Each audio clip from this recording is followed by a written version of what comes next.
Hello there, friends. Welcome back.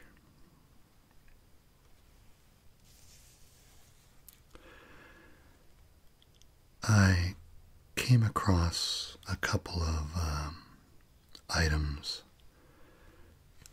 in the closet the other day that I thought might make nice topics of discussion for a video here on the channel, and I hope you'll agree. Just thought it might be nice to spend some slow time with a couple of things.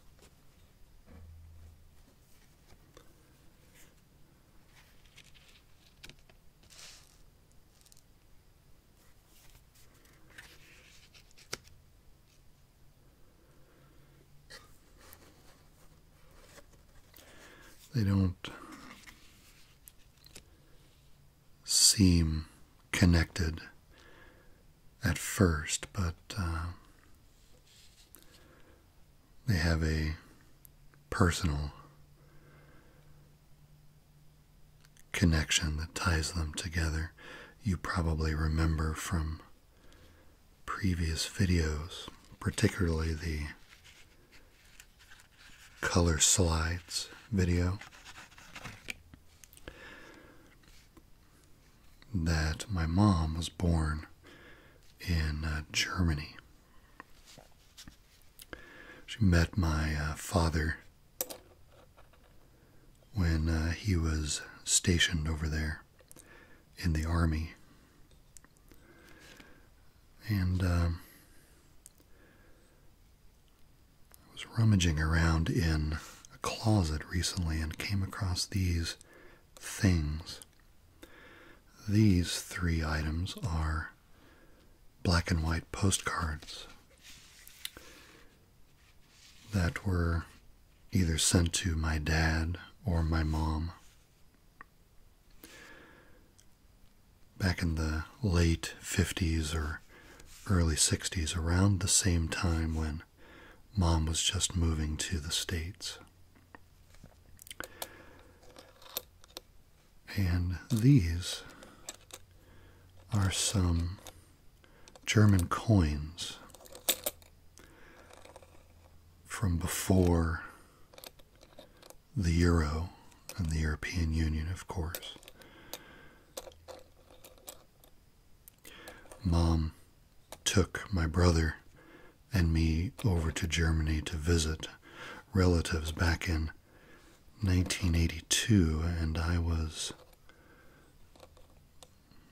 interested enough in coins in general at that time that I gathered up a few when I was there and brought them back with me, and I found them the other day. And we've looked at coins here on the channel before, so I thought these might make an interesting pairing. And we'll see where our imagination takes us as we look at these things.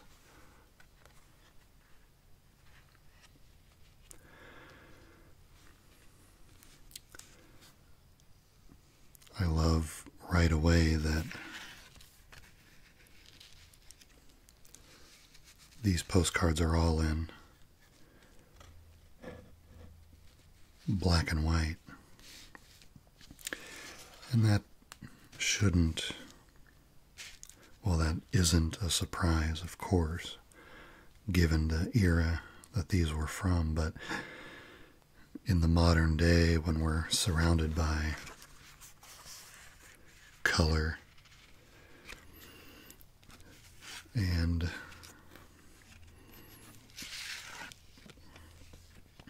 kind of visual overload, anytime you see something in black and white, it almost, by definition, evokes a feeling that this thing must be from another time because it doesn't have color. I'm sure we think exactly the same thing when we see a television show that's in black and white. And I get a very similar feel from these cards.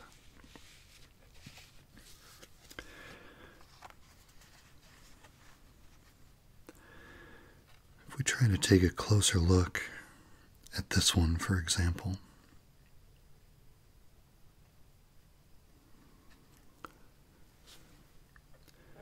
we'll bring a pencil in as a pointer.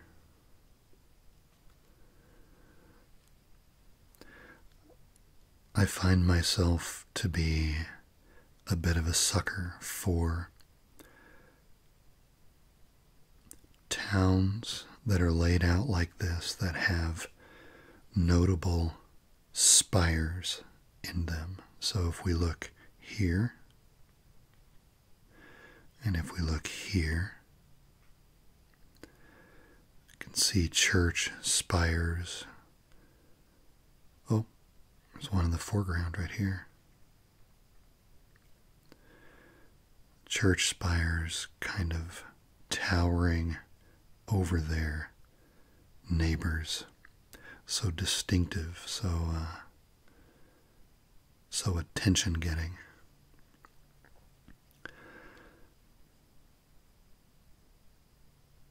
No leaves on these trees here in the foreground. It's obviously taken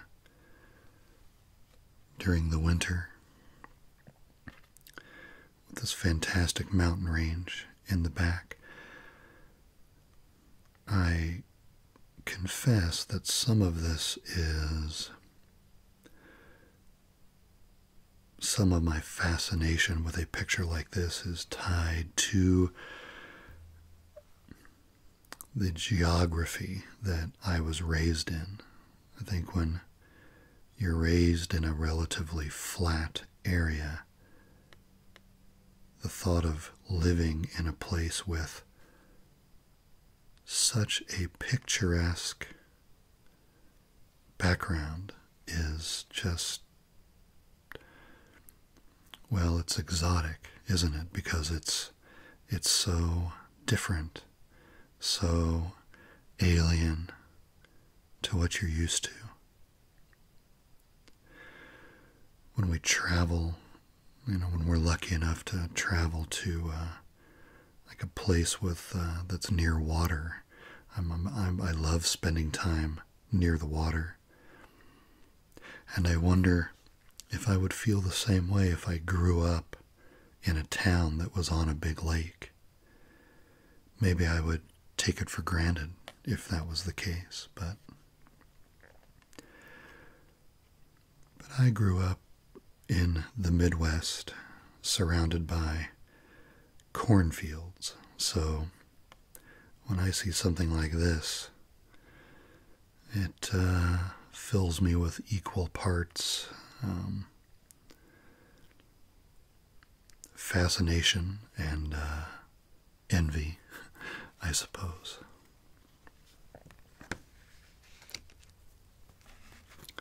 How about this one?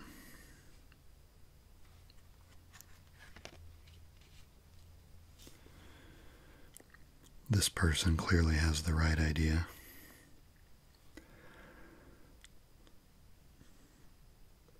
Obviously, fewer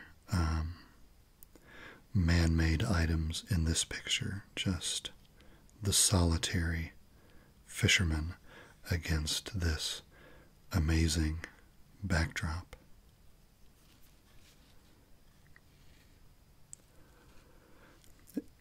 In my view, it doesn't even, a scene like this doesn't even need the color to get its point across.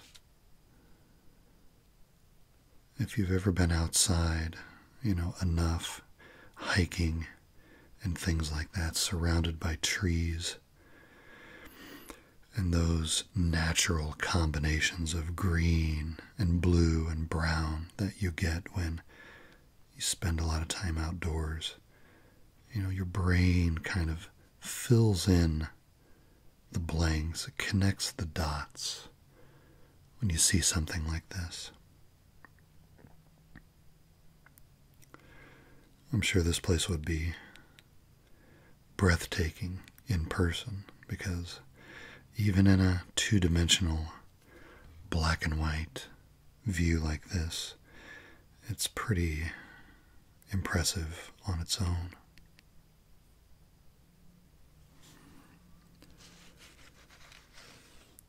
But this third one,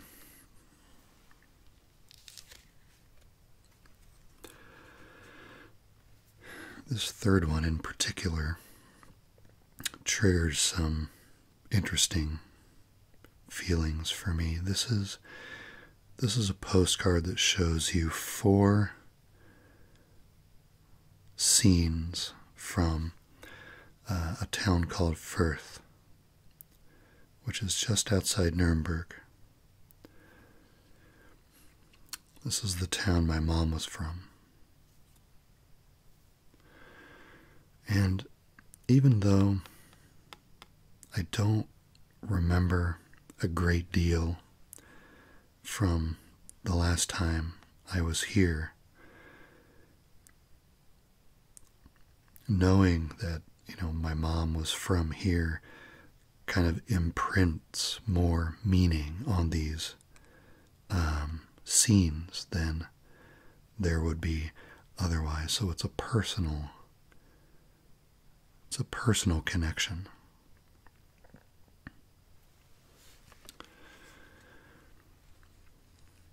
Seeing these postcards again actually got me thinking a lot about memory triggers, and I'd like to ask you this.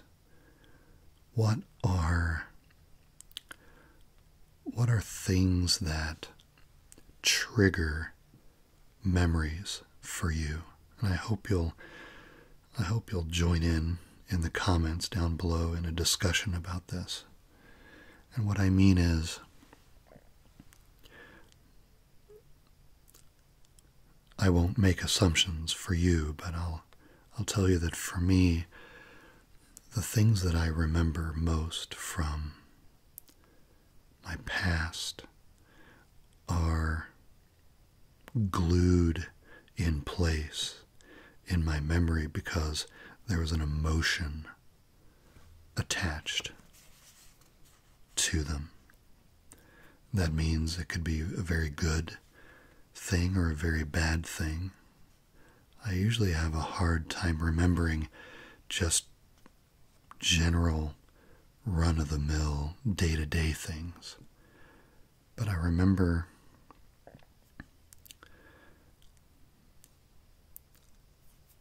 things that had some sort of an emotional tie. And different things can bring those memories back after so many years. For example, music. Music can be a big trigger for people. Sometimes a song will remind us of a really exciting time of our lives. Music can be a soundtrack to chapters of our youth or even beyond. You might be reminded of something by the way a certain food smells. I actually have one of those. My grandmother, who lived in this town, lived in a little apartment that was above a restaurant. And I have very specific memories of my mom letting me get a plate of French fries from this restaurant below my grandmother's apartment. And the French fries were always just super hot and just amazing French fries, but they served them with curry ketchup. This was just ketchup and curry powder mixed together, and I had never tasted anything like that before. And it was the only place I had ever had that, and I didn't have it after that trip for many decades. But much, much later, as an adult, I discovered, I guess I discovered it again. I made some myself because I must have read something about it, and I had curry powder in the house and I had ketchup in the house, so I mixed the two together and tasted it, and the taste put me right back in that place. There was a hallway on the first floor of that building with a pass-through window in the wall that you could pass things from the restaurant out into the hallway, and I would stand there to get the plate of French fries. And the taste of curry ketchup again, after all of those years, put me smack dab in that hallway again. It was like stepping into a time machine just by tasting curry ketchup again. And now you can just buy bottles of curry ketchup in the stores. The offerings are a lot more international than they used to be. And I assume this was a taste that started, somewhere other than the States. So maybe you have a food item that brings back a particular specific memory from your past. But that's a long way to get around to the trigger that these postcards really reminded me of, and that is handwriting.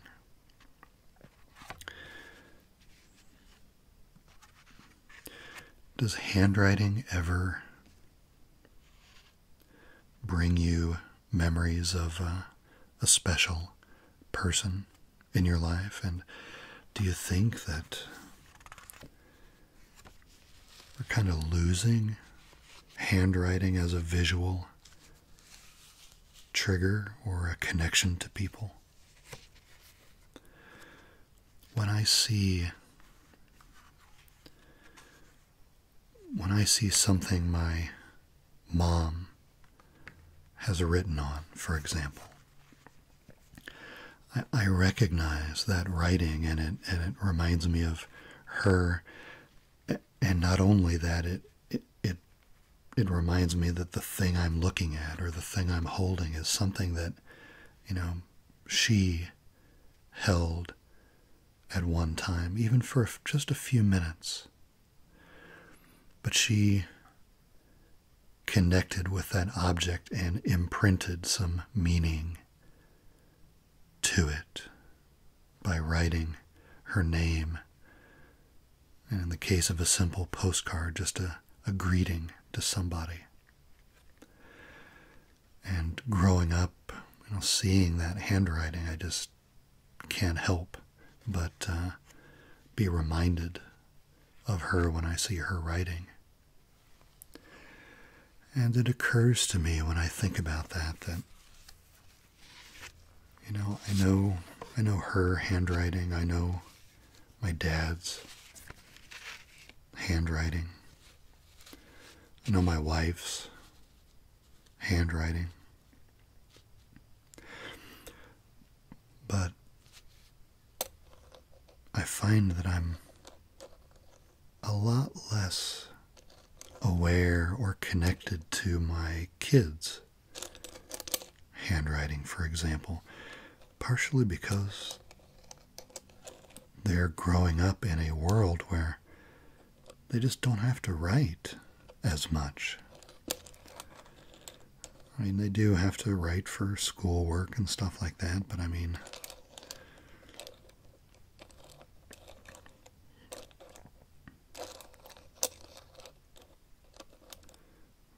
there's not just example after example of their writing around me so I can get a feel for how their writing is developing. Just that was an interesting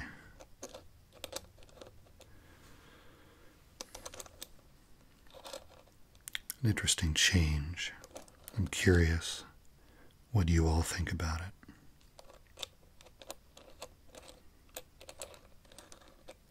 Do you hold on to a letter from a loved one?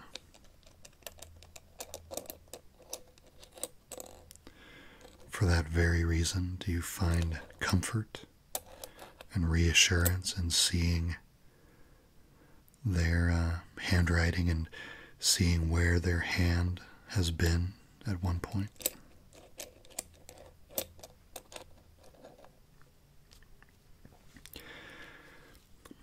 These are some of the things that came to mind when I saw these old postcards again, and I was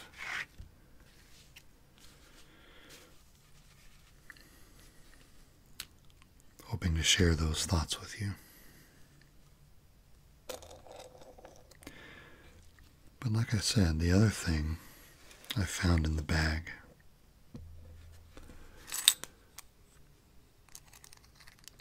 were these coins. You know, I'm a big fan of the coins.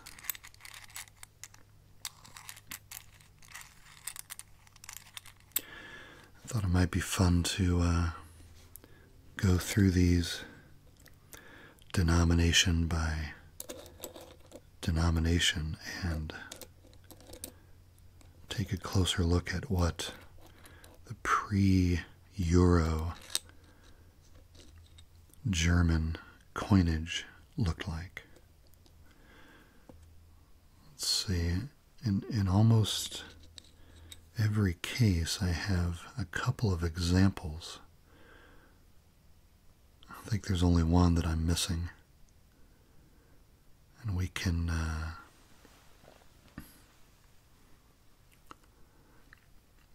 take a look at these and see about, we can compare and contrast. This is the one Pfennig coin. Pfennig is there, was there. You know, they had Pfennigs and marks, 100 Pfennigs in a mark, a Deutschmark. And certainly in these low denominations, you're going to see a lot of commonality from coin to coin. The fronts all say Pfennig, and they have the denomination there. And they have these, what are they? Oh, they're ears of rye on the left and the right side. Can you see those? Then there's the mint mark in the center at the top.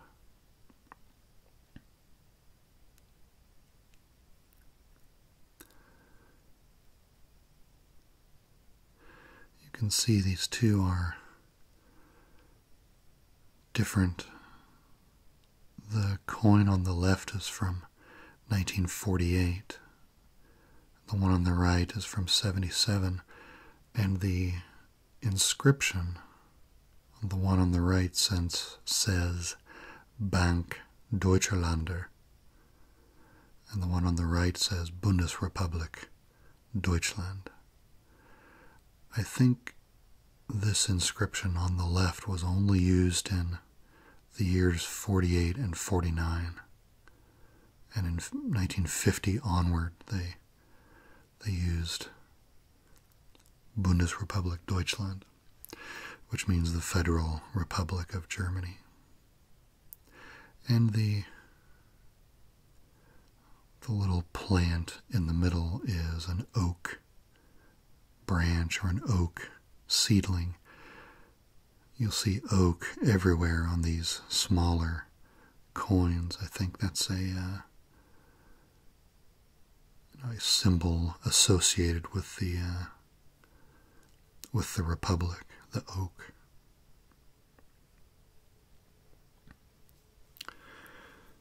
Those are the 1 Pfennig coins.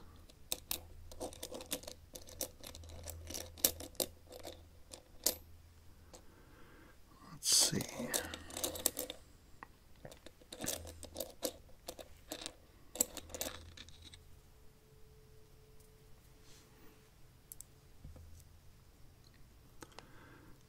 Let's see.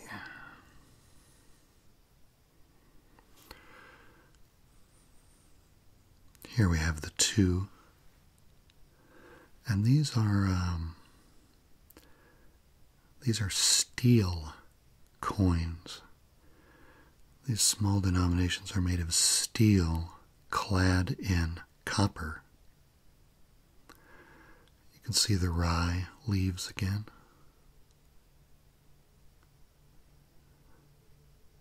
The 2 Pfennig. These both have a mint mark of D at the top, which means these were minted in the town of Munich, Germany. Let's see what years these are.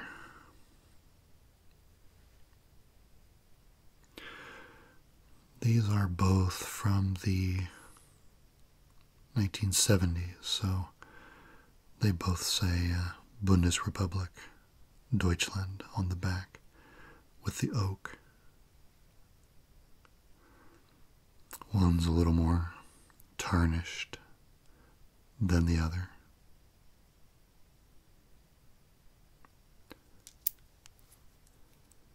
That's the 2 Pfennig.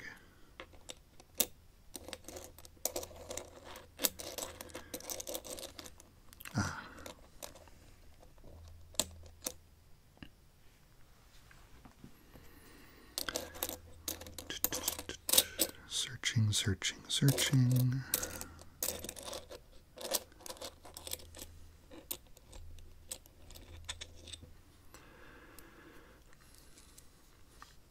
Now, these are the 5 Pfennig coin. And you might notice a slight color difference if we bring one of the copper-clad steel coins back out. The 5 Pfennig coin is also a steel coin, but it's clad in brass rather than copper.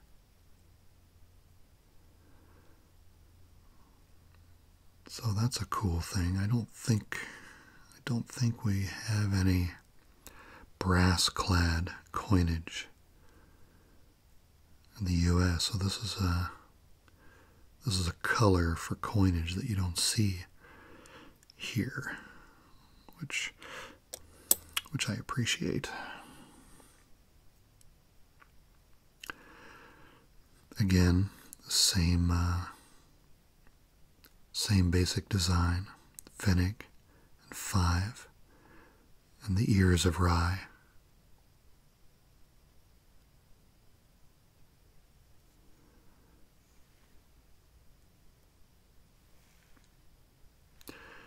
I think this one on the right has a mint mark of J, which means it was minted in Hamburg.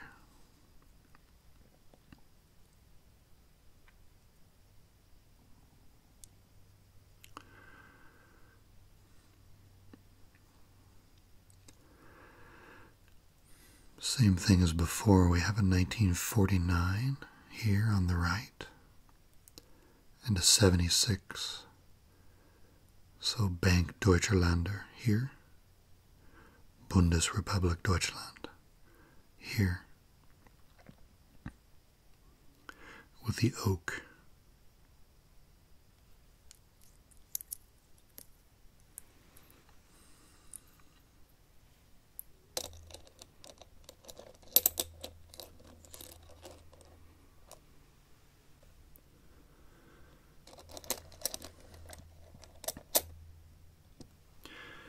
So next we have the 10 Pfennig.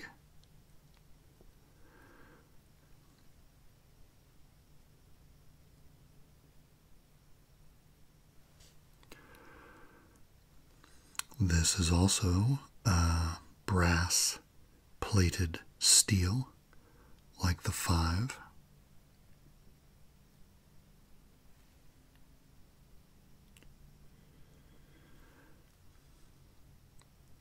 That design again.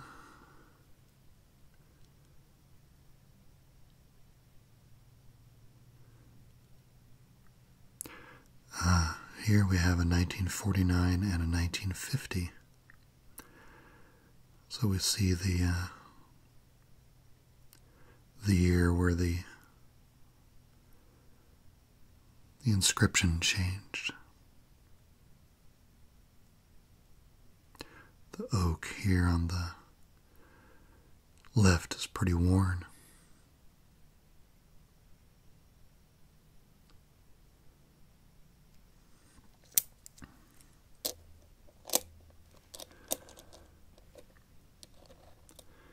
So that was the 10.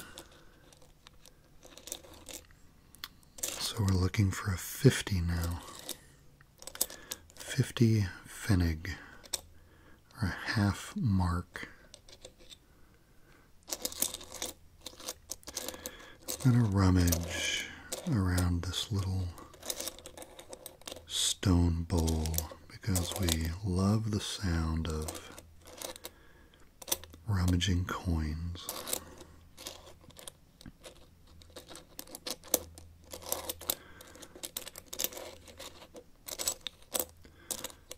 Plus, I legitimately can't find the other one.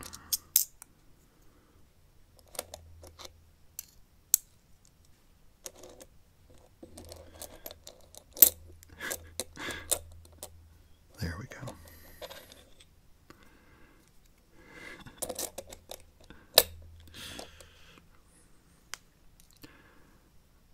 All right, let's see.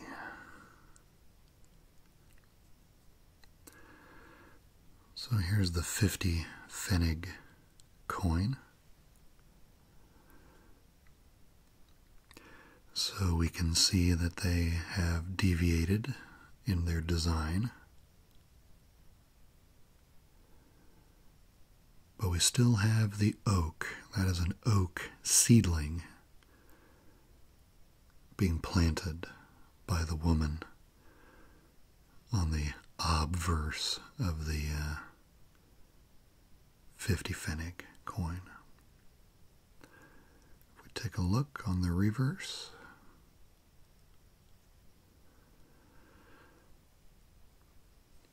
same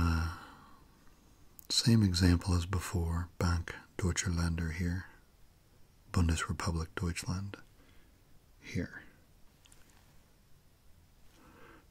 This coin on the left has a mint mark of F, which means it was minted in Stuttgart.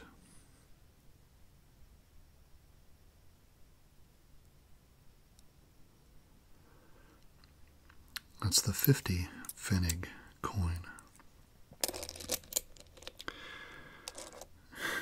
It's just impossible for me to look at these and handle them without going back to that 1982 trip to Germany. It's so interesting how simple objects can trigger those memories.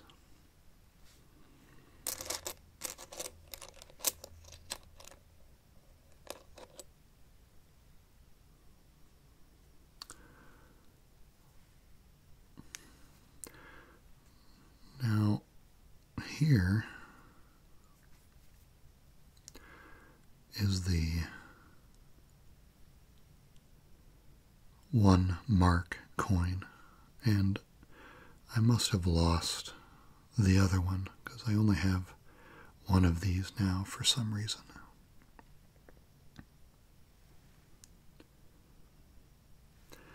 This coin is made of a copper and nickel alloy, which is the same for the 50 Pfennig coin. Actually, I think I forgot to mention that. It's got the 1 Deutsche Mark, and I think these are oak leaves on either side of the 1.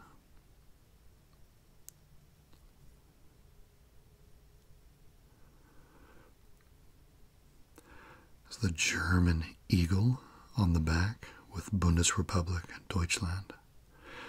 I love that German eagle iconography. I think I've got a sweatshirt somewhere that says Germany on the front, and that striking eagle.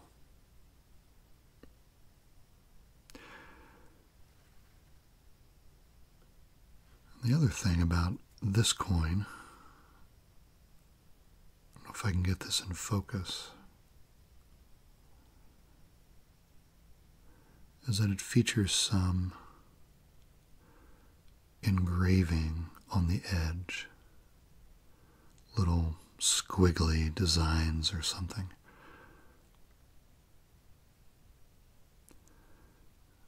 In U.S. coinage, our edges are either flat or they have little, ridges cutting through this way, but I really love it when they put actual engraved bits into the edges of coins. I think that's a really nice touch.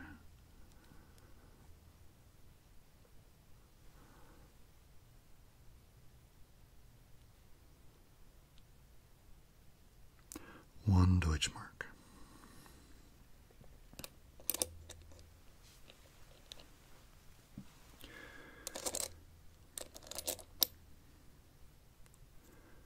Let's see.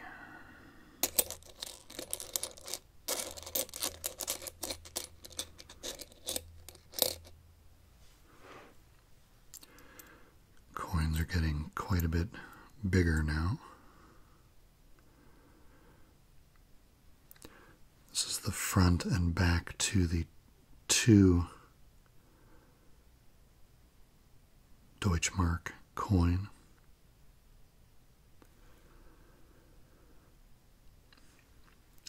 The 2 Deutschmark coin is a nickel coin. It's a nickel core plated in copper nickel. And the thing about the 2 mark coin and the 5 mark coin is that they did a ton of commemorative coins that were in circulation.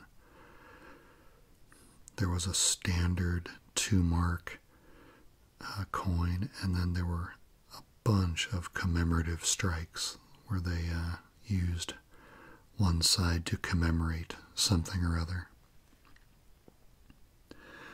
This particular coin commemorates Kurt Schumacher. Sorry. He was the leader of the Social Democrat Party in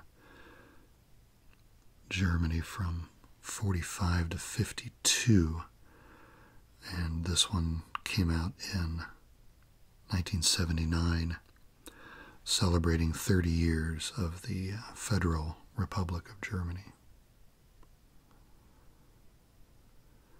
You can see Bundesrepublik Deutschland and Deutschmark here. The year.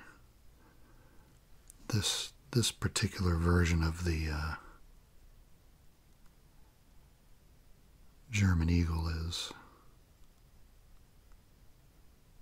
particularly striking. I like the geometry of the wing feathers.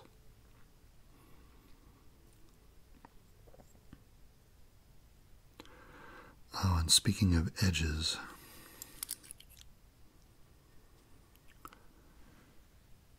again, I hope I can get it focused on this. The 2-mark coin actually has words engraved around the edge, and I am not going to embarrass myself by trying to pronounce these words, but they translate to unity and justice and freedom.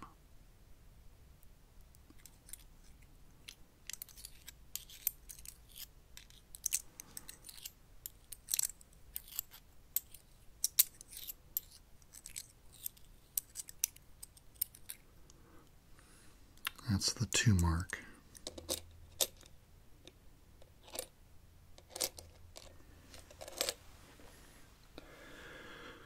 Which should only leave the 5-mark coin.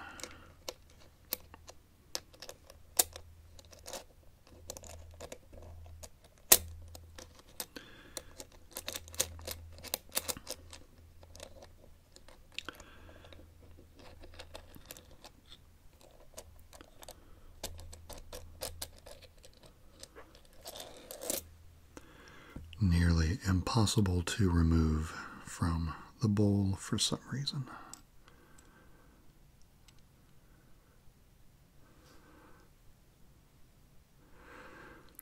And this is what the 5-mark looks like. Same as the 2-mark, this is a nickel core with a copper nickel plating. They also did a bunch of commemorative strikes of this coin, but I only have the normal kind of generic version. Bundesrepublik Deutschland and Deutschmark around the 5 in this nice kind of soft cornered shape. And then the German eagle.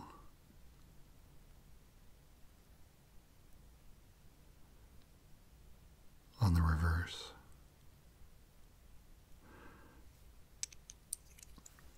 And same engravings on the edges. Unity and justice and freedom.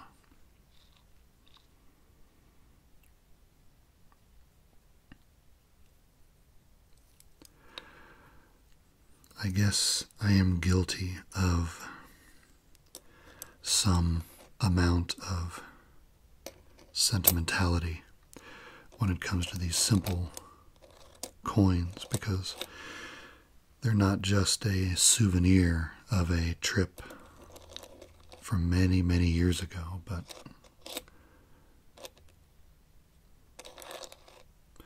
they're just a simple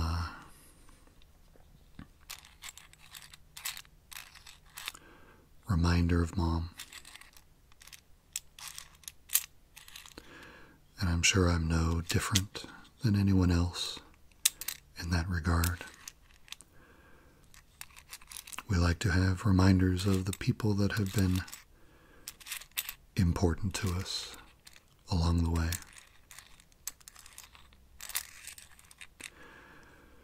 Maybe you have a simple thing in your house or in a dresser drawer someplace, or maybe a china cabinet. Maybe your wallet or your purse that you use as a personal talisman to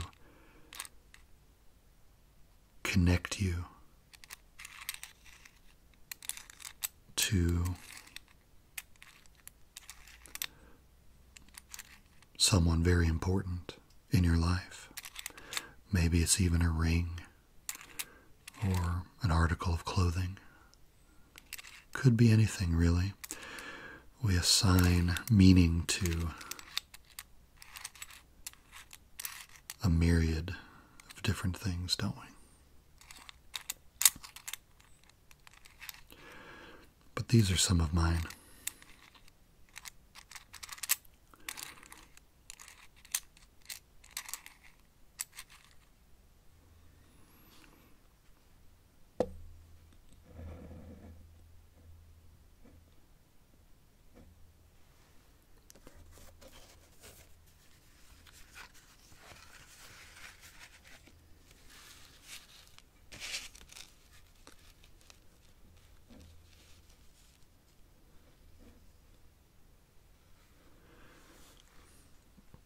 Thanks a lot for joining me today, friends.